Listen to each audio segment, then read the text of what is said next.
ഈ രാജ്യത്തിൻ്റെ ചരിത്രത്തിലെ തന്നെ ഒരു കറുത്തേടാണ് അടിയന്തരാവസ്ഥ എന്ന് പറയുന്നത്. ഇന്നലെ അടിയന്തരാവസ്ഥയുടെ 50-ാം വാർഷികമായിരുന്നു. അങ്ങേക്ക് അറിയുന്നത് പോലെ 1975 ജൂൺ 25-ാം തീയതിയാണ് ഇന്ദിരാഗാന്ധി രാജ്യത്തിന് മേലെ 21 മാസം നീണ്ടുനിന്ന കിരാത വാഴ്ചയുടെ അടിയന്തരാവസ്ഥ അടിച്ചേൽപ്പിക്കുന്നത്.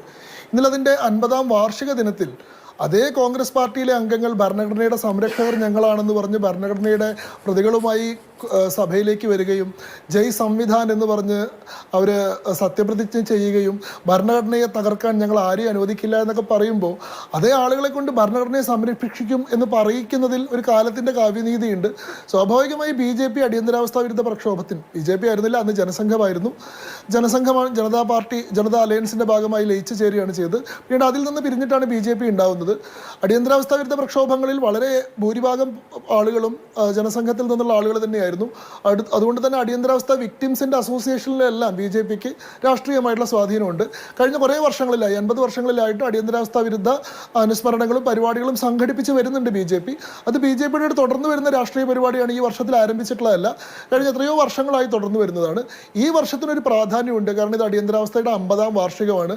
ആ ഘട്ടത്തിൽ ഈ കോൺഗ്രസ് പാർട്ടി ഇപ്പോൾ ഭരണഘടനയുടെ സംരക്ഷകർ ഞങ്ങളാണെന്നൊക്കെ പറഞ്ഞ് ജനങ്ങളെ കബളിപ്പിക്കുന്ന ഘട്ടത്തിൽ യഥാർത്ഥത്തിൽ ഇവർ ഈ ഭരണഘടനയോട് ചെയ്തത് എന്താണെന്ന് ഓർമ്മിപ്പിക്കാനുള്ള നല്ലൊരു അവസരമായി കൂടി BJP അതിനെ കാണുന്നുണ്ട് എന്നുള്ളത് ശരിയാണ്. കാരണം ഇവിടെ അപ്രഖ്യാപിത അടിയന്തരാവസ്ഥയെ പറ്റി ഇവർ പറയുന്നു, ഭരണഘടനയെ തകർക്കാൻ ആരൊക്കെയോ ശ്രമിക്കുകയാണെന്ന് പറയുന്നു, ഭരണഘടനയെ സംരക്ഷിക്കാനുള്ള നമ്മുടെ ബാധ്യതയെ പറ്റി പറയുന്നു. പക്ഷെ ഇവിടെ യഥാർത്ഥത്തിൽ ഒരു പ്രഖ്യാപിത അടിയന്തരാവസ്ഥ ഉണ്ടായിട്ടുണ്ട്. ഈ രാജ്യത്തിൻ്റെ ഭരണഘടന തടവിലിടപ്പെട്ട നാളുകൾ ഉണ്ടായിട്ടുണ്ട്. ആർട്ടിക്കിൾ 352 പ്രകാരം നമ്മൾ അടിയന്തരാവസ്ഥ പ്രഖ്യാപിച്ചു കഴിഞ്ഞാൽ ഭരണഘടനയിലെ ആർട്ടിക്കിൾ 20 21 ഒഴികെയുള്ള എല്ലാ അനുച്ഛേദങ്ങളും മൗലികാവകാശങ്ങൾ വരെ സസ്പെൻഡ് ചെയ്യപ്പെടും. തൻ്റെ മൗലികാവകാശം ലംഘിക്കപ്പെട്ടു എന്ന് പറഞ്ഞിട്ട് ഒരാൾക്ക് കോടതിയെ സമീപിക്കാൻ അനുവദിക്കുന്ന വകുപ്പ് പോലും ആർട്ടിക്കിൾ 32 പോലും അസാധുവാകും. അവിടെ പ്രസ് ഫ്രീഡം എന്ന് പറയുന്ന സംഭവം സമ്പൂർണ്ണമായിട്ട് ഇല്ലാതാവും.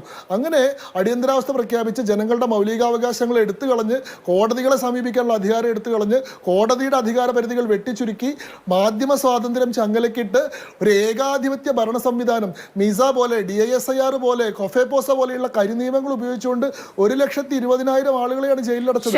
22 പേരാണ് കസ്റ്റോഡിയൽ മരണങ്ങൾക്ക് വിധേയരായത്. നമ്മുടെ കേരളത്തിൽ നിന്നുള്ള ഈശ്വരവാര്യയുടെ മകൻ രാജനടക്കം 22 ആളുകളാണ് കസ്റ്റോഡിയൽ മരണങ്ങൾക്ക് വിധേയരായത്. ഈ പറയുന്ന ചേരി നിർമ്മാർജ്ജനത്തിന്റെ ഭാഗമായി 7 ലക്ഷത്തിലേറെ ആളുകളാണ് ഡൽഹിയിൽ മാത്രം കുടിയൊഴിക്കപ്പെട്ടത്. നിർബന്ധിത വന്ധ്യംകരണത്തിന്റെ ഭാഗമായി 2 വർഷം കൊണ്ട് 83 ലക്ഷം ആളുകളെയാണ് സഞ്ജയ് ഗാന്ധിയുടെ ഏകാധിപത്യം കൊണ്ട് 83 ലക്ഷം ആളുകളെ നിർബന്ധിത വന്ധ്യംകരണത്തിന് വിധേയരാക്കിയിട്ടുള്ള സംഭവമാണ്. അങ്ങനെ പൗരാവകാശങ്ങളെ പൂർണ്ണമായും നിഷേധിച്ചുകൊണ്ട് ഭരണഘടനയെ അസാധുവാക്കിക്കൊണ്ട് കോടതികളെ നോക്കുകുത്തികളാക്കിക്കൊണ്ട് 21 മാസം ഈ രാജ്യത്തൊരു ഏകാധിപതിയായിട്ട് ഇന്ദിരാഗാന്ധി ഭരിച്ചിട്ടുള്ള അനുഭവമുണ്ട്. ഈ രാജ്യത്തെ ജനാധിപത്യത്തെ തടവിലിട്ടിട്ടുള്ളത് കോൺഗ്രസ് ആണ്. ഈ രാജ്യത്തെ ഭരണഘടനയെ തകർത്തത് കോൺഗ്രസ് ആണ് എന്ന് ഓർമ്മിപ്പിക്കുന്നതിൽ ഒരു രാഷ്ട്രീയമുണ്ട്. അങ്ങേക്ക് അറിയുന്നത് പോലെ നമ്മുടെ ലാലു പ്രസാദ് യാദവിൻ്റെ മകളുടെ പേര് മിസ ഭാരതി എന്നാണ്. അദ്ദേഹം ആ പേരിടുന്നത് അദ്ദേഹത്തിന് മകളുണ്ടാവുന്ന സമയത്ത് അടിയന്തരാവസ്ഥ കാലത്ത് മിസ നിയമപ്രകാരം ജയിലിൽ കിടക്കുകയായിരുന്നു ലാലു പ്രസാദ് യാദവ് എന്നതുകൊണ്ടാണ്. ഇന്ന് ആ ലാലു പ്രസാദ് യാദവ് INDA മുന്നണിയുടെ ഭാഗമായിട്ട് NDAനോട് പറഞ്ഞുകൊണ്ടിരിക്കുകയാണ് ഭരണഘടനയെ സംരക്ഷിക്കാൻ.